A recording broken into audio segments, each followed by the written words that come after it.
Sherman. Sherman. Hey, don't fall over. Sherman. What are you doing? We got to do an update on the car. You know what time it is. It's finally the weekend. So we have an update on the car. On the Mercedes, right? For everybody who doesn't know, maybe you're new here. I don't know. That's a Mercedes station wagon. Sherman's telling you. And it's a diesel, mechanical diesel. It's a 1983 W123 chassis. It's a 300 TD. There you go, Mercedes 300 TD. The situation is the brakes are not working the way they should be because the vacuum system is not working the way it should be. So this happened a long time ago, not gonna lie. I've just been driving it. I'm just driving it. I don't have power brakes. I've probably been driving it like this for 500-600 miles. And I have not once had to double foot the brake pedal yet. Not saying it's a good idea. I'm just saying it can be done. Some vehicles you lose power brakes, it's a rough time. This one's not too bad. So the first thing I did was I grabbed from the junkyard. I'll put a picture of it. It was a 1983 300 CD. I got a bunch of parts off of there, and I got the high flow vacuum line with the check valve and stuff in it. This line here, which comes from the vacuum pump to the brake booster. So I was like, maybe that thing's clogged. I don't know, whatever. It's so easy to change. You just change it right here. You take these vacuum lines off. I had it laying here. I might as well change it, right? Changed it. Well, when I was pulling this one off, this is the original one that was on the car, I broke this barb off. Oh, jeez. There's nothing wrong with it. Now there is. So anyway, I replaced that. I'm glad I had one at least. Replaced that, no change, still no vacuum. Then, actually the first thing I did was I plugged these lines here. I pulled these off and I plugged them to see if they had any, because if there was a major vacuum leaks throughout the car, because the vacuum goes throughout the car and the locks and everything else through these lines. So I pulled these off, plugged them, and then checked the brakes. No vacuum. Then I changed this main line, no vacuum. So then I pulled this hard line off, which goes down into the vacuum pump, which is right there. So the vacuum line goes from that fitting down there up this hard line and into that same line I was just talking about, and I pulled that line off. There is no holes in it or anything like that, and then so that was like, okay, that's not the problem. Then at the bottom of that fitting, the output of the vacuum pump, there's that hard line threads in, and then there's another nut, if you will, or threaded fitting. That threaded fitting is a check valve. So I pulled that check valve out, and I looked at it and I checked the check valve. But Sherman hears me talking, so he wants to be. I pulled that check valve out. That thing seemed okay. Doesn't seem like there's a problem. Great. So then I went and bought a vacuum gauge, which came right out of the box, not showing zero, but that's okay. And I checked vacuum at this area here with the car running and idling, and it was, let's just say, no vacuum. And at higher RPM, I pulled the throttle here. It was pulling like 3 units. I think it's inches of mercury or something like that. 3 units of vacuum. From what I'm researching, I'm supposed to be pulling like 23 or 25 units or inches of mercury, I think it is, of vacuum. So obviously we're getting not enough vacuum at all. The other thing is, Sherman's saying hi. The other thing is, I do notice when I'm running like 50 miles an hour, running good high RPMs, and I'll let off the throttle and I'll go to hit the brake, the first pump, I do have power brakes. So I know that it's producing some vacuum, and that's proven when I'm showing like 3 to 6 or whatever, a very small amount of vacuum at higher RPM of the car. So it is building some vacuum. So that's cool. So then I'm like, okay, let's go on a hunt for a vacuum pump. Well, I should have pulled the vacuum pump out of that 1983 300 CD, but you don't know at the time. So I go back to the junkyard. That same car is still there. I got that in March. This was in October. The car was still there, but the engine was picked clean. Head was off. It was no vacuum pump. And that was the only diesel OM617 that was in the yard. Obviously didn't get a vacuum pump. Then I go to another junkyard over an hour away. Never been to this one. I found one 300D. It was a 1985 300D sedan. And I did get a pile of parts, but no vacuum pump. The engine was completely out of that one. So I am like, okay, doing some research. MJM Motorsports or MJM on YouTube. He runs these 300Ds, 300TDs. I'm pretty sure this is daily. And he's got a parts car, stuff like that. He's got a bunch of videos on YouTube on how to work on these cars. He's years ahead of me on them because he's had them longer. Well, he had vacuum pump issues. Well, he has a couple of videos where he shows him pulling the vacuum pump out of his car. So I reviewed those, and there's, I think, 3 check valves inside, internal, in the vacuum pump itself. So I was like, okay, well, I'll try that. They're not expensive. So on MJM's videos, he said to use this kit, which is, I think, for like a Volvo or something. It's made by Phoebe or Bilstein, F-E-B-I-B-I-L-S-T-E-I-N. And there's the part number there. And it comes with like a gasket for a different vacuum pump and stuff like this. Like, I don't really know all the parts here, but all I know is that MJM says that you can utilize these little check valves. So here's what one of them looks like. I think there's 3 of them in the vacuum pump in the car. So I got 2 kits, there's 2, so I got 4 of them total. Let's see here. I'm blowing into it on the brass side and that works. And it will not blow in that way. That's a check valve. So we're gonna pull the vacuum pump. I really didn't want to pull this vacuum pump before having a spare used one. Even if I didn't even know the condition of the spare used one, at least I have one. If there's something breaks, whatever. But I don't have that. My last hope is to try and see if those check valves are shot in my pump and replace them. The pump is making vacuum, so I don't think it's a catastrophic failure. We're gonna find out. Gotta pull the shroud out, gotta pull the fan off, gotta pull the belts off, gotta pull all this stuff off. I'm not used to working on cars. I gotta jack the car up to work under the hood. Usually I'm crawling into the hood to work down. Weird.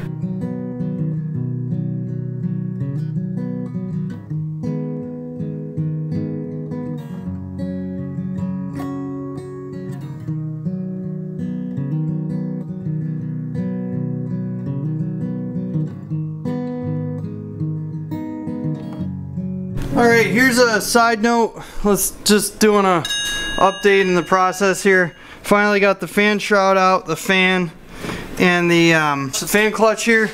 So I cleaned this up. It was pretty dirty. It's supposed to dissipate heat. Looks like there's some brass. Anyway, don't make the mistake I made. I think I didn't have to take off what I did. This fan goes on into and sits in the car like this, just like that, okay? Well, I looked in here, I looked behind there, it's hard to see everything, and there were these bolts threading into the fan clutch into the fan. I took those out. I don't know, just took them out, took the fan out, and I realized that it encompasses the fan clutch. You can't take the fan off. So then I'm like, okay, well then, so then there's these little bolts that go in and thread into the actual into the water pump here, right here, into this pulley, into the water pump pulley. So these are the little bolts. These are 10mm head. These are the bolts you got to take out to take the actual fan out. Look at Sherman. This is the normal, everybody. I'm going to thread these back in. These have the wave washers, the little lock washers, so I'm not going to put anything on them. But these little guys had nothing. I'm going to put just a little bit of blue Loctite. That's medium strength. And one of the heads were stripped out, or half stripped out, I'll call it, when I got to it. And a 10mm wrench barely fit on there. And now what I did was I took a file, and I have it in these soft jaws. I took and filed down each side of the head until it gets down to the next size down, which is a 3/8. So this is a 3/8 wrench. It's a little snug, and let's see if it even fits. See, a box end fits, but so this fits like this, but that's it. So 12 point. And 12 point fits on 3/8, but the 10mm is a little loose now. but otherwise it was stripped. At least now there's crisp edges on the threads, or on the head. Got the pump out. The bottom bolt was starting to get rounded. Oh boy. I cleaned it out with a dental pick and then I made sure most of the grease was out of it before tapped this thing into the bolt and then twisted that with a wrench. So that bolt is going to go back on the top so you can access it if you got to cut a slot in it to remove it next time. But anyway, got the vacuum pump out. I was nervous that bottom bolt was going to get stripped, because then I'd probably have to take the AC compressor out to get to that bolt. So wow. Anyway, this is the first look. There's those 2 check valves down there, and I think there's supposed to be another one, but maybe I gotta pull that gasket out. Yeah, I think I gotta pull that out. So I'm gonna clean the outside of this thing, and then I'll get back with you. I'll pull this gasket off. Okay, got the vacuum pump all cleaned up. Cracked loose all these flathead bolts here. And I'll tell you what, they were tight. So I had to use this ratchet with a flathead on it. Or else I would have had to have gotten this flathead and then put a socket on this. And this has been tampered with. These bolts are already half stripped. So I know this has been removed, or at least attempted to be removed. All of these are loose. I have not looked in here yet. So let's make sure all these bolts are the same length. There's split lock washers on there and they're flat. So we're going to have to replace those. I have not looked in here. There's supposedly an O-ring that we have to be careful with because I don't have a replacement. They don't make it anymore. Okay. There's that O-ring. Yep, look at that. Oh boy. Yeah, this is good news. You see that? That's a check valve. There's a piece of the check valve right there. Oh, that's good. That's good right there. There's a piece of the check valve. So that probably was leaking. Wow. Look at this. That was casted in 87? So this is a replacement vacuum pump most likely. That casting number usually means the year, but maybe not. I don't know. Anyway, that's really cool. So this here is the piston that goes up and down, and then that's the cylinder wall. I'm not going to tamper with that too much because I don't want to ruin it.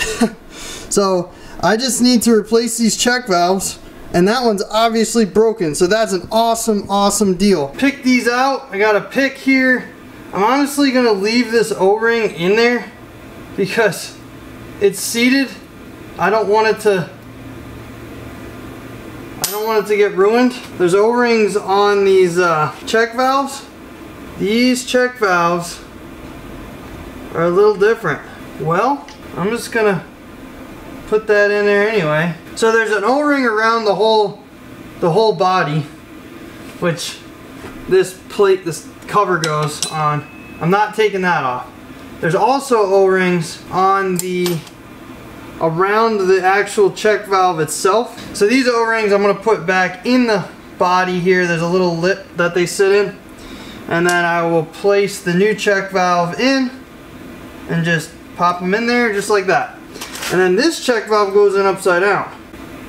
So that O-ring's in there.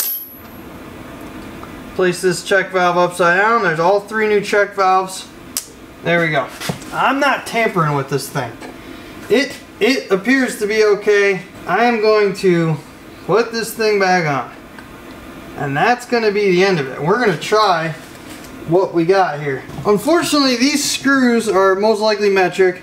Machine screws, flatheads. I could go buy new ones if I really wanted to, but I'm not wasting my time. And they are the washers are locked in by the thread, so you can't get these washers off. So they're regular split lock washers that are flat, so they're not doing anything. So I'm just going to use, I cleaned all the threads of all of them, I'm talking this much blue Loctite, like just a little bit, because those things were tight. You go as even as possible, just like you're torquing wheels on a lug, or lugs on a wheel. And I'm just snugging these. I'm not going crazy. They'll be hard to get off next time they get taken off if they get taken off next time. Alright, everything's tight.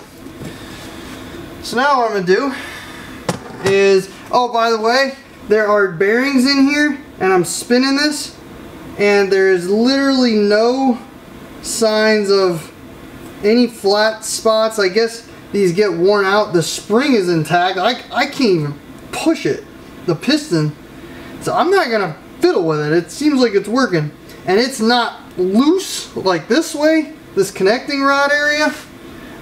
It's fine. I'm not, if it broke, don't fix it. Clean this up a little bit. So I'm going to go through again and hold this sideways so the shavings go down, and just hit it one more time, just lightly. I bought 2 different gaskets. There was 2 different brands, and they had different hole patterns in them. Some had more holes than others. They were cheap, so I just bought 2 of each just to have them. I like the L-ring one better. It's a little thicker, it just feels better, and both the hole patterns lined up, so it ended up being that they both would have worked. So I have Forma gasket number 2, slow drying, non-hardening Permatex gasket sealer. Run a very small bead,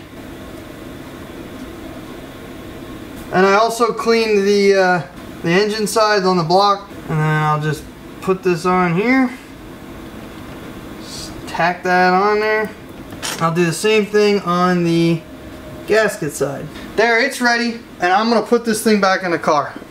It's reverse operations. This video's long enough. Finally got this car back together. It's almost 2 o'clock. Man, I'll tell you, the belts are the hardest part of this whole project. It is ridiculous to get those belts off and tightened, and holy crap. Sherman heard me talking, so he wants to get a little attention. So everything's back together. You can see the new vacuum pump. Let's call it the freshened up vacuum pump. There are bolts all over the place. There's about 3 bolts on each component that need to be loosened, and then there's the tensioning bolt. And on the power steering pump, it's right there. But they all have that. Every air conditioner, compressor, the power steering pump, and the alternator all have that. And it's kind of a pain in the butt to get to them. Okay, I'm gonna let you guys watch the engine while I start this, make sure the fan all works and everything else.